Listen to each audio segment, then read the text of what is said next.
So we're going to pick up in chapter 12, and if you want to follow along there in your notes, we do have, as Tom said earlier, sometimes there's a sort of sign that we're looking at a transition in what's happening. So we've just seen the seventh trumpet sounded. We just see this scene in heaven, and now Revelation chapter 12 starts out with this phrase, "Now a great sign appeared in heaven." That's the first time we see that word sign in Revelation, but we see it in a lot of the New Testament. One of the most common things that we see that word used for is when Jesus does miracles in the gospel. And they say this, Jesus performed many signs in front of the people. When he turned the water to wine, that was the first sign that Jesus performed. But in this context, what we're talking about as a sign, Jesus' miracles were these big things, but they were a signifier of something. They signified his divine power. They were communicating something. And so in this scene, and we'll see that concept come back several times throughout the rest of the book of Revelation, we're seeing something that represents something. So we have a sign in heaven, and this is, as I understand it, this is something that everybody in heaven can see. It's like a vision, something that's playing out in front of them. They're watching it happen, but it represents a reality besides just this vision that they're seeing. And so it says, "Now a great sign appeared in heaven, a woman clothed with the sun, with the moon under her feet, and on her head a garland of 12 stars. Then being with child, she cried out in labor and in pain to give birth." John tells us at this point that a great sign appears. We're introduced here in this section to different characters. In this vision, we see a few different characters, and we're being taught some realities that we're going to see. And I've pointed out in your notes there, the chronology here is a little bit controversial, a little bit hard to follow, because what we're seeing is we're seeing some things from the past and some things that are still future. And so there's a little bit of a debate and a little bit sometimes hard to sort out what's in the past and what's in the future. But we have these characters that we're being introduced to. And so the first is the woman. The identity of the woman is not hard to figure out. To me, it seems very plain and clear that this woman is Israel. The reason that we know that, there's a couple of things. Consider this description. Clothed with the sun, with the moon under her feet, and on her head a garland of 12 stars. What do you think that is? What are these 12 stars? 12 tribes of Israel. Have you ever heard that phrase before? If you think back to the story of Joseph, and he has a dream. And his dream that he tells his brothers, he says that a dream, there was a sun and a moon and 11 stars, and they were bowing down to me. Now Joseph then would be the 12th. Joseph with those 12. So we've already seen very similar language talking about the 12 tribes of Israel as 12 stars, talking about a sun and a moon. And so we have this woman with the garland of 12 stars, clothed with the sun, with the moon under her feet. And then it says about this woman that she's getting ready to give birth. Yeah, well, let's read on before we come back to that. Chapter 12, verses 3 through 6. It says, "And another sign appeared in heaven. Behold, a great fiery red dragon, having 7 heads and 10 horns, and 7 diadems on his heads. His tail drew a third of the stars of heaven and threw them to the earth. And the dragon stood before the woman, who was ready to give birth, to devour her child as soon as it was born. She bore a male child, who was to rule all nations with a rod of iron. And her child was caught up to God and his throne. Then the woman fled into the wilderness, where she has a place prepared by God that they should feed her there 1,260 days." So we meet 2 more characters. So we have the woman, and we've said that the woman is Israel. And then we have a new character, and that is Satan. We could, first the fiery red dragon. Here again, it's not hard to figure out who this guy is. It's definitely Satan. If you can't tell by the context, Later in verse 9, it specifically says this is Satan or the devil. So not really controversial there. We have a woman. She's getting ready to give birth. And we have a fiery red dragon, which is Satan, which is waiting to devour this child when the woman gives birth. Satan is said to have 10 horns and 7 diadems. This is very similar to Daniel's description of the fourth beast in Daniel 7. We won't go too deep into Daniel 7. You can look back there yourself. But Daniel tells of a vision of 4 great beasts. And most interpreters interpret those beasts as different kingdoms in the world that progress throughout history. So we have the Babylonian kingdom, the Medo-Persians, the Greeks, and then this fourth beast, which a lot of people associate with Rome, but also this beast here at the end that comes up in Revelation chapter 13, and also is identified here as Satan. Whatever this beast is, it may have some connection to Rome, or it may simply be a new kingdom that comes up that is similar to the old Roman Empire in some way. But my point here is that in Daniel 7, with the earlier 3 beasts that we talked about, those beasts are probably instigated, inspired, led by satanic rule, but they're human kingdoms. They're kingdoms of men. And so what I think we're talking about when we give the description of Satan as having 10 horns and 7 diadems on his heads, I think what we're talking about is a worldly human kingdom, but that is instigated, led, inspired by Satan. And so here, in this context, we have the woman Israel. She's ready to give birth, and Satan is ready to devour this child as soon as it is born.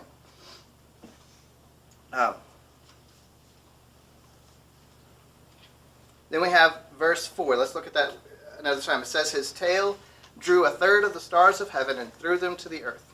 Now, how many of you have heard the story, or heard the concept that when Satan was cast out of heaven, he took 1/3 of the angels with him?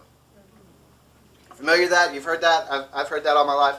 I didn't know until researching for this paper, this presentation, that this verse is the verse that comes from. This is the only verse that comes from. And I heard that and I thought, okay, is there really enough evidence here in this context to conclude that? Can we be sure that that's what he means, that 1/3 of the stars means 1/3 of the angels abandoned God? I mean, that does sound a little crazy, right? If you stop and question that for a second, did 1/3 of the angels really turn their back on God and follow Satan?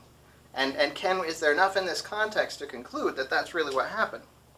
And so I did a little bit of research, and I concluded that I do think that interpretation makes sense for a couple of reasons.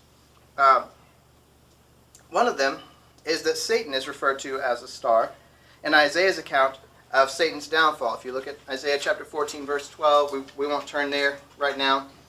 But Satan is called, O morning star. And it describes his fall and how he tried to be like God and how he fell from heaven. And so Satan is referred to as a star. We know that many angels were also cast out of heaven during Satan's rebellion from verses 7 through 9. This is later on in Revelation. We'll talk about that a little bit and whether that's a different event or the same event. But we also can look at 2 Peter chapter 2, verse 4 and Jude 6 to show that when Satan was cast out, also there were angels that were cast out with him. That much we can know for sure, and it seems to make sense based on the language here about stars and Satan being called a star when he was thrown out, that the other stars are other angels that were also cast out with Satan. As I said, I wouldn't say that this is an airtight case. I wouldn't be dogmatic about it, but to me that seems like a reasonable interpretation that's what 1/3 of the stars means, is that it was Satan bringing 1/3 of the angels along with him. The other character that we meet is the male child. This woman, Israel, is getting ready to give birth, and there's a child. And so, who is this child? The other new character is the male child, which must be a reference to Jesus himself. As Jesus' final victory is at hand and Satan's final demise, we are being reminded that Satan has been trying to defeat him since day one. Put yourself back in the context of the whole book, and where we're at here after chapter 11, we're at this midway point. We are getting ready. The seventh trumpet has sounded. We are getting ready for the bowls to be poured out, for the final judgments to come. We're about to be in the home stretch of this great tribulation, this great war. And what is happening here in heaven is that this scene is being played out where everybody in heaven is sort of being reminded of the war that has been fought since the beginning. Since Adam and Eve fell in the garden, and God said to the serpent, I will put enmity between you and the woman, between your seed and her seed. He will bruise your head and you will strike his heel. From then, Satan was trying to destroy the seed of the woman. And from all the way back then, this drama has been played out. We could think also when Jesus was physically born on the earth, what happened? Herod sent in the soldiers, right? And they sent to murder every child, every male child 2 years old and under, right? And in fact, when it talks about that, you remember how it describes it in Matthew? It says that Rachel is weeping over her children. And here in this context, we've talked about that moment when you remember when Joseph in his dream, and it was the sun, which would, in his dream, represented Isaac. I'm sorry, not Isaac. It represented Jacob, represented Israel. And the moon, which represented Rachel, his mother and his father. And then the stars. And in that dream, we have Rachel placed in this prominent place. But when, in that moment, when Herod tried to kill all those baby boys, it says that Rachel is weeping over her children. Which is also, this isn't super relevant to the passage, but to me it's kind of interesting. Jesus is not a child of Rachel. He's not from her line. He was from a different one of Jacob's wives. So, Jesus is not a child for Rachel to weep over, but the other Israelite children are. Rachel is weeping over her children. All those other young male boys who were murdered in the wake of trying to kill Jesus. But that's not really super relevant, but I just thought that was kind of interesting that it never really occurred to me before. But here we have this male child that Satan has been trying to destroy since the beginning. And then the really obvious time when Satan tried to destroy Jesus is the crucifixion. And we know that the crucifixion, specifically, Satan instigated that. It says in John that Satan entered into Judas at the Last Supper when Jesus then looks at him and says, go do what you came here to do. Specifically, Satan instigated that murder of Jesus, thinking that he could destroy the child, and of course failed miserably at that. And Jesus rose from the dead and defeated Satan.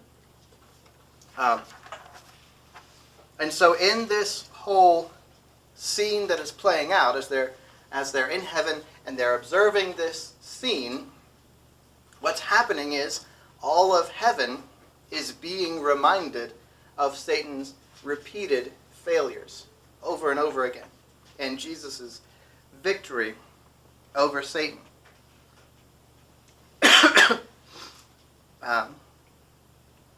Satan ultimately failed. Jesus defeated death, rose from the grave, and ascended into heaven to be seated at the right hand of God. As it says in that context, it said,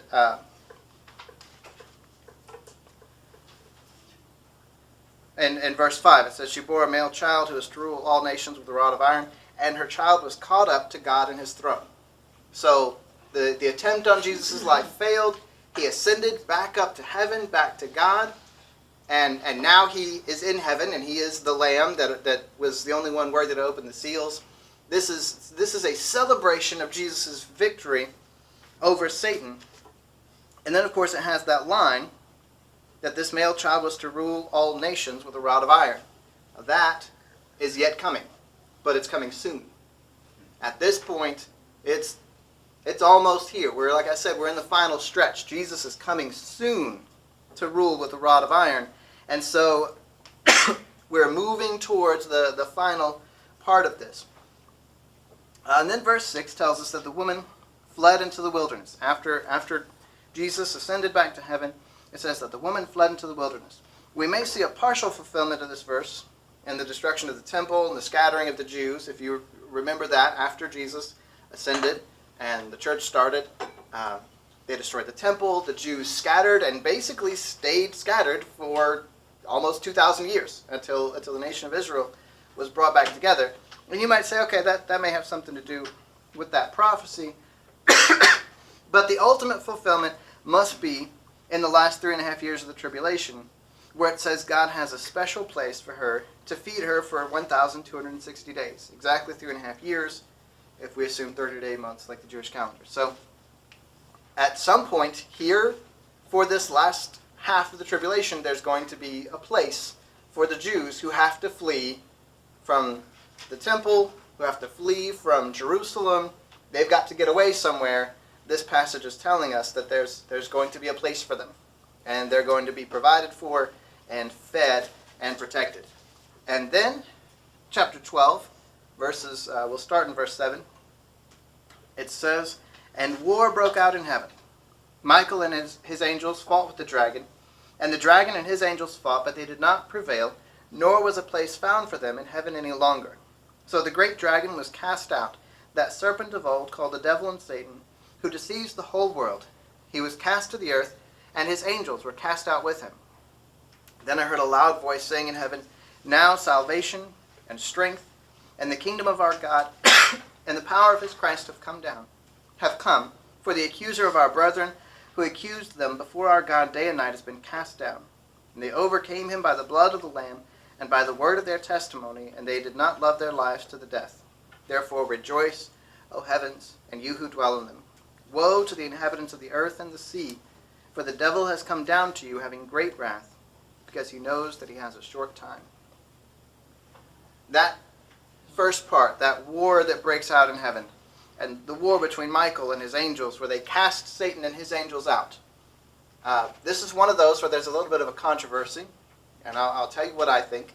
But some people would say that war is simply a reference to Satan being cast out at the beginning, when he rebelled against Christ, when he rebelled against God way at the beginning, and him and his angels were cast out.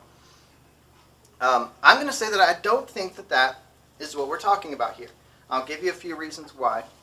But I think that we're looking at a new event. And here's why.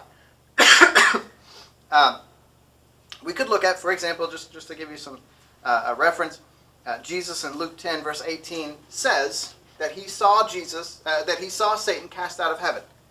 And so, people say, okay, well, this definitely already happened in the past. There was a time when Satan was cast out of heaven, and so maybe that's what this event is. But here's what I want to tell you. Here's what I think. I think Satan was cast out of heaven. At some point, he lost his position. That's the way Jude 6 talks about, that he lost his proper place in heaven, Satan and his angels.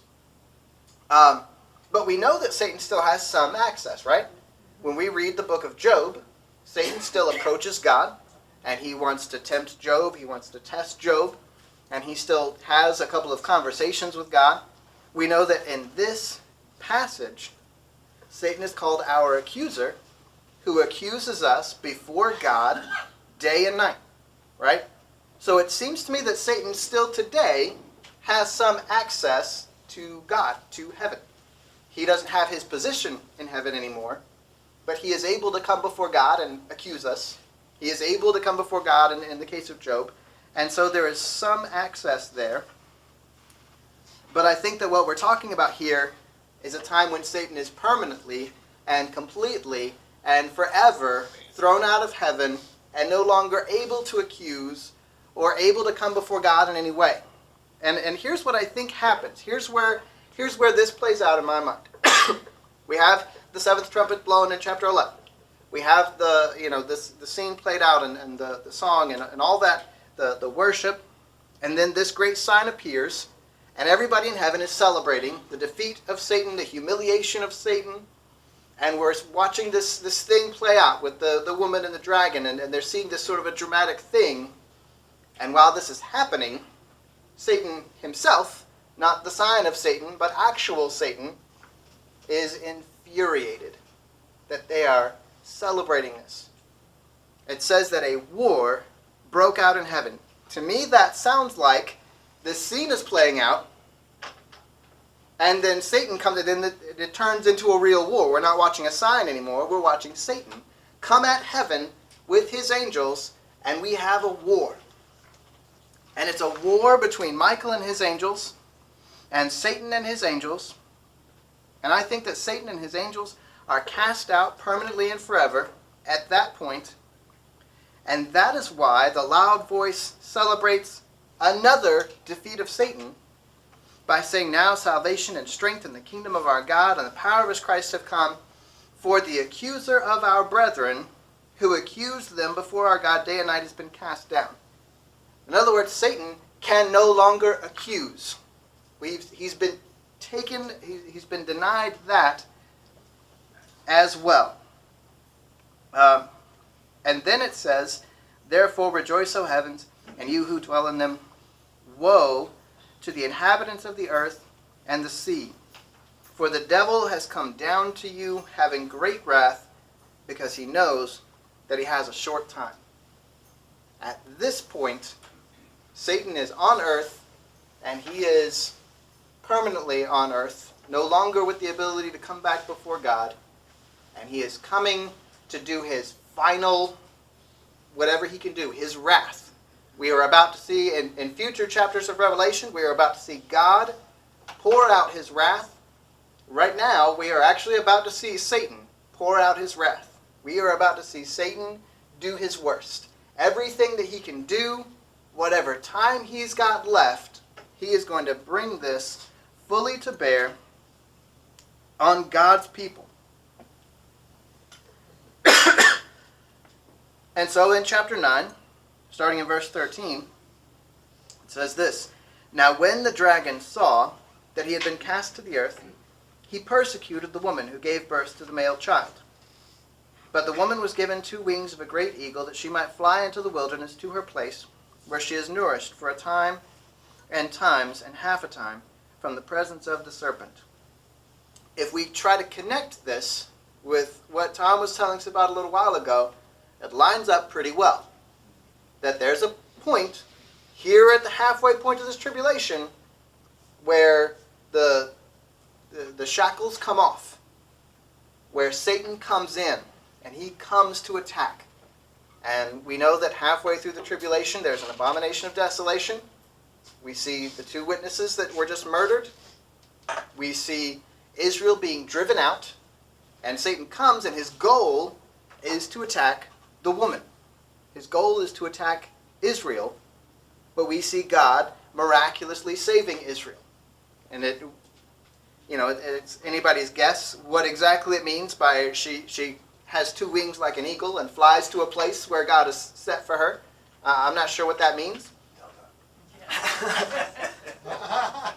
What's that? It's a delta.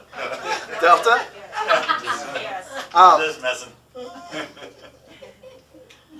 But God miraculously saves Israel so that Satan is not able to destroy her. And she is instead provided for 3.5 years. So the serpent spewed water out of his mouth like a flood after the woman, that he might cause her to be carried away by the flood.